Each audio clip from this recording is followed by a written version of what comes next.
Welcome back to my belated annual Oscar series wherein I talk about all the Oscar categories except for the short film ones. I talk about each of the nominees and who I think deserves to win the Oscar. Then I talk about my official prediction as to who I think will win the Oscar. And I'm going to be talking about the categories from last year first because I didn't get to do it then. And continuing where I left off, let's talk about Best Film Editing. Now, most people consider cinematography to be the most important technical award, and while cinematography is extremely important, film editing is clearly the most important one because almost every film that gets nominated for this category is also nominated for Best Picture. And also, in general, editing is the thing that really separates film as an art form from photography or theater.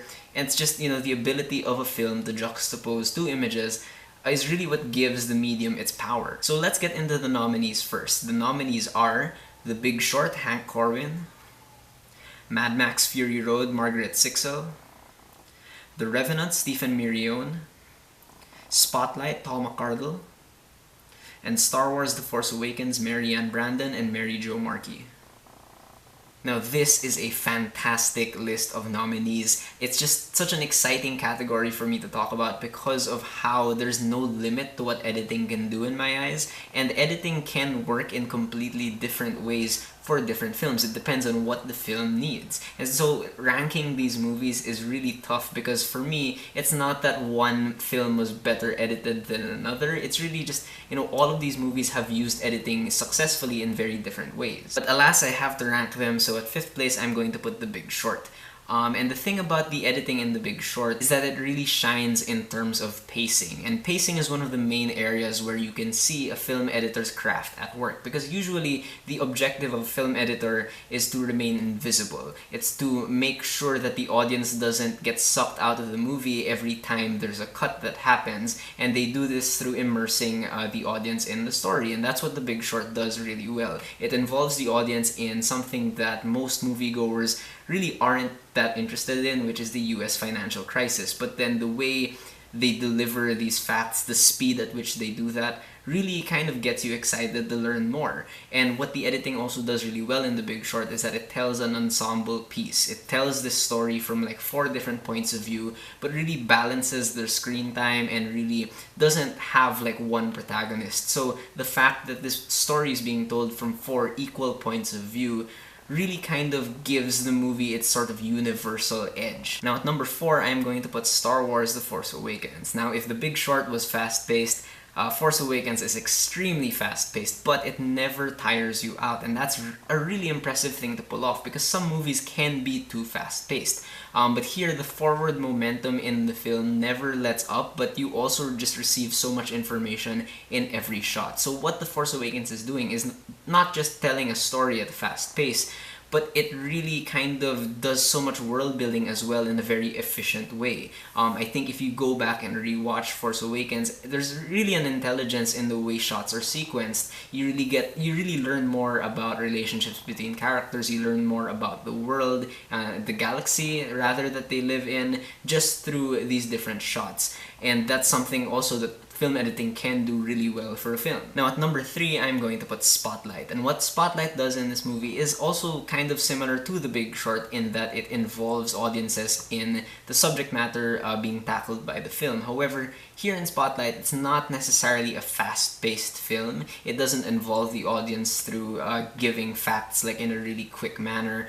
But it really is sort of a meticulously edited film in that it shows you every step of the way in the process and the procedure of these investigative journalists. So it puts the viewer in their shoes. And so because you're watching these reporters kind of piece the story together and, not everything is spelled out for you in dialogue, there's a real sense of discovery as you follow these journalists. And what all this does is that it gives this movie a sense of build-up through visual storytelling so that the payoff at the end of the movie really feels worth it and earned. Now at number 2, I am putting The Revenant. And the interesting thing about the way The Revenant is edited is that it does kind of the opposite of what film editing is supposed to do, in that there really, relatively speaking, isn't that much editing going on in The Revenant, similar to Alejandro Gonzalez Iñárritu's previous film, Birdman.